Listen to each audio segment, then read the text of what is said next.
What's up, guys? Well, we just got the first official trailer of The Last of Us HBO series that's coming out. I am a fanatic of The Last of Us. I just reviewed The Last of Us Part 1 on the Cody Leach Game Chamber channel, so definitely check that out. But I've been eagerly anticipating this show, and I still think this is going to be the one. This is going to be that video game adaptation that's finally going to give us like a new era where it's taken seriously and made well. So let's check this thing out together.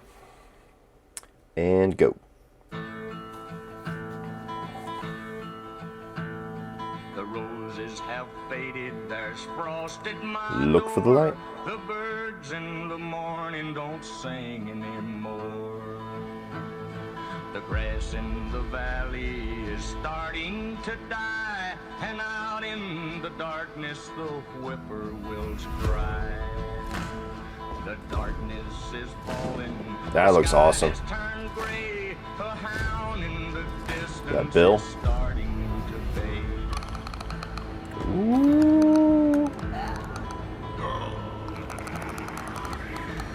Alone and forsaken by fate and by man. Oh Lord, if you hear me, please hold my hand. Hey, Riley. This is your chance. Out of that shot.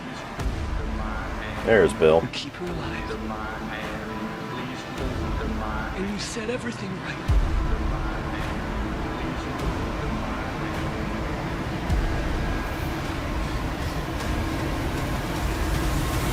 Ooh.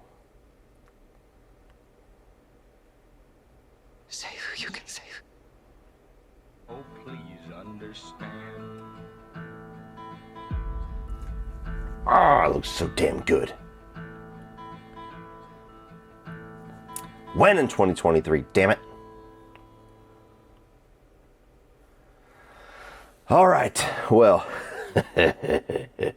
So this trailer pretty much solidifies everything that I had already thought about this. It looks like the people making this show are going through this game with a fine-tooth comb. They're getting all the biggest and best moments. They're actually going into the DLC of Left Behind and bringing Riley into here. I mean, just that alone tells me that they are really going to treat this with a lot of TLC, and they're going to tell this story in the best possible way that it can be told on a television series. And this is one of those properties that you cannot chop up the story. You cannot try to cram it into a runtime of a film, because you're going to lose so much of these character arcs and so much of the emotion. And so first of all, I'm just glad that it's a series and not a movie. But everything that I have seen, from the casting to the production value to the set design to the clicker design, I mean, it looks right out of the video game. So I have all the faith in the world with this. I genuinely think that when this comes out, not only is people that have never played the video game gonna love it, but people that have played the video game are gonna go, finally, we have an amazing video game that is adapted with respect, it's adapted with quality, and it's going to completely just enhance all of the fandom for The Last of Us. And just, God, I'm so excited. I mean, the way that they show little bits of it that you can look at it and just immediately think of the certain chapter in the video game, like whenever they're in that little pipe and the lights go by, when you got Joel, Ellie, and Tess sitting there. It's in like the first chapter of the game. It showed Bill, I believe, was the one who was looking at those little security cameras, and it certainly was him that was pointing down at them when they were in a hole. That's going to be a really cool chapter to see. There's a few characters that they're going to be adding to this that are going to be new for the show, so I assume they're going to expand the story out and give us some things that were not there, which is awesome. Like you saw Melanie Linsky there, who I believe I read afterwards is going to be some kind of like a leader of some town in Kansas, I believe it said. You also are going to have Ashley Johnson and Troy Baker, the voice actors for Joel and Ellie, are going to be in this as major characters at some point as well. So that's going to be really interesting to see them do that.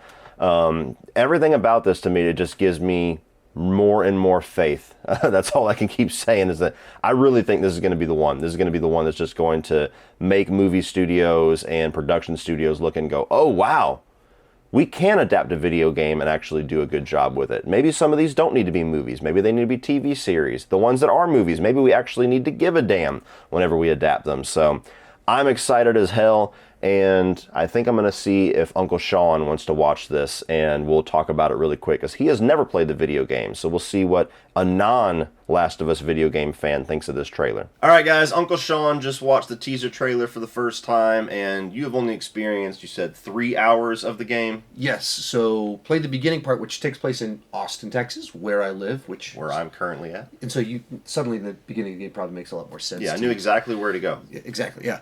And now you know where to also stay away from in case of sirens start going off. But so played out the first 3 hours of it and was enjoying it, but my PlayStation is in our living room, and my wife does not do anything zombies. Yeah. And it was kind of during quarantine, so the whole family was sticking in that one room. So that's why it wasn't didn't have anything to do with the game. And then with the series coming out, I'm going to play through the 2 games leading up to when the series comes out. But as is, I've experienced enough to get the vibe of it, but don't really know what where the story goes. Okay, cool. So, I played The Last of Us when it first came out in PS3 almost 10 years ago. Played it again on PS4 when it was remastered. Just bought The Last of Us Part 1, the new PS5 remaster. I've beaten this game probably 9 or 10 times. I would say it's probably my 3rd favorite video game of all time, behind just Metal Gear Solid and Resident Evil 4. I've said numerous times, ever since that they announced that this was going to be a series, thank God, because there's so much story, so much character development. What do we always see in video game adaptations? They cram it down. It's the most generic version of that with the name, and even really good attempts like Uncharted just feels like the magic's not there. Yeah. So what do you think about, without having experienced the game, what do you think about the approach of doing a TV series based, or instead of a movie? Do you think this is going to be, like, if this is as good as I'm hoping it's going to be, do you think it's going to change how we look at video game adaptations, or how studios look at them? Well, I think the good sign in this is that it's HBO. Yeah. And they have such a good track record. They don't just crap a bunch of things out. You hear Netflix is doing Resident Evil, and you kind of go, Netflix, you don't know what you're going to get. Yeah, that turned out well. Yeah.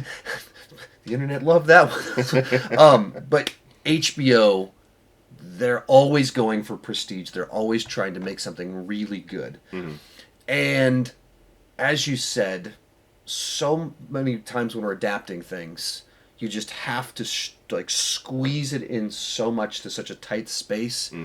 And with television, you can let it breathe. Yeah. And especially with the current model where you're doing like 10 episodes, 8 episodes, the story determines the season length, not a studio being like, we need to fill 22 spots. So they put it the right length for the amount of story they have. And what's also with HBO, they pour money into it. Yeah. And you see the budget on screen. Yeah, the production value looks awesome. So, not having experienced the story, we'll wrap up with this. What does the trailer do? Does the trailer of the show motivate you to play the game more? Showing all the things. I don't even know if you've experienced a clicker in the game yet. Yeah. So, I mean, it's been a couple years since I played for 3 hours, so I didn't remember the specifics. And as soon as I heard that, I was like started feeling tense again. I was like, oh yeah, all right, that's right. They use sound really nicely to freak you out in those games. And so you just hear that clicking, it starts to trigger me as someone that only played this much of the game, just played enough to like have a couple of experiences with them, and I'm still like, grabbing things. And even knowing some of the video game, the trailer doesn't really give you any story. You can tell there's creatures taking over and the world's falling apart, and there's some authoritarian figures in there, but it doesn't really give you any story. It just gives you the atmosphere and the tension that you can expect, even with the way that it kind of swells the music, the clicking coming in. You feel that tension, so when you get to the final shot and it's 2 people on horseback, you go, oh. Yeah. And you get just enough of the idea of what's the character development in it of this guy trying to keep a girl alive. So you get just enough. I mean, it's truly a teaser, but a teaser done right. Yeah. That it's not giving away story, but you understand the journey, the experience that you'll be on. Yeah, and as somebody that played the game, there's so many shots that, not necessarily right out of the game, but you know exactly what segment of the game you're in. Like, they show them in that big pipe, and then the lights going by. I know exactly what part of the game that's in. You see a guy... Is that in the beginning?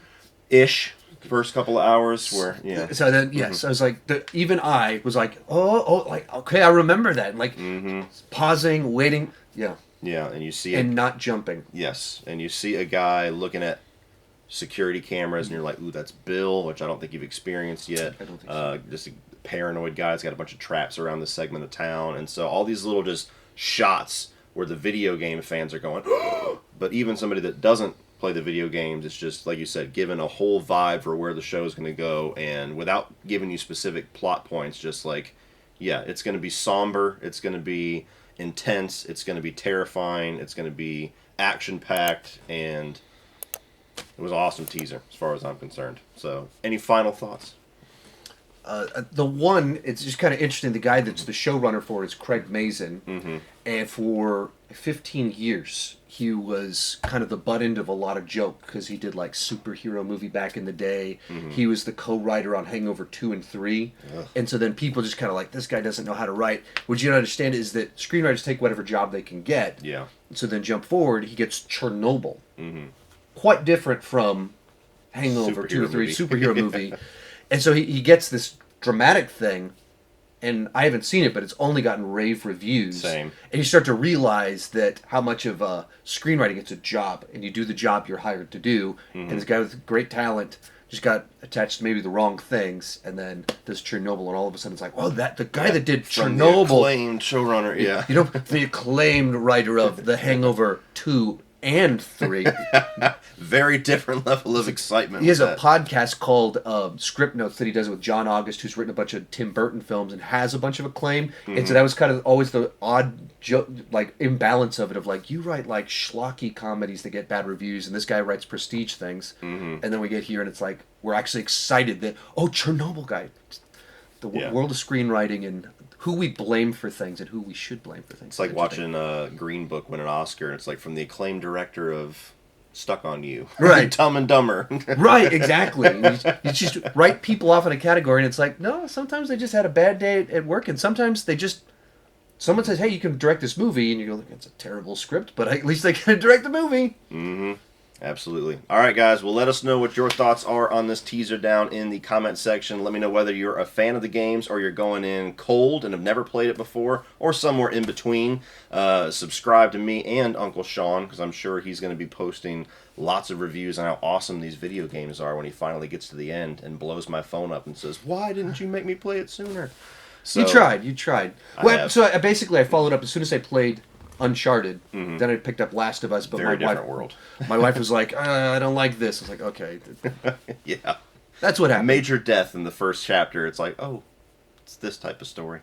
Alright guys, that's it for this one. If you enjoyed this, please click over here for my recent review of The Last of Us Part 1, and I'm also going to put my reviews of the original Last of Us and Last of Us Part 2 up here as well if you're a fan of these games. Please let me know down below what you think about it, and like and share and hit that subscribe button so you don't miss my eventual coverage of the show. And as always, remember, opinions are like assholes, but that doesn't mean you have to be.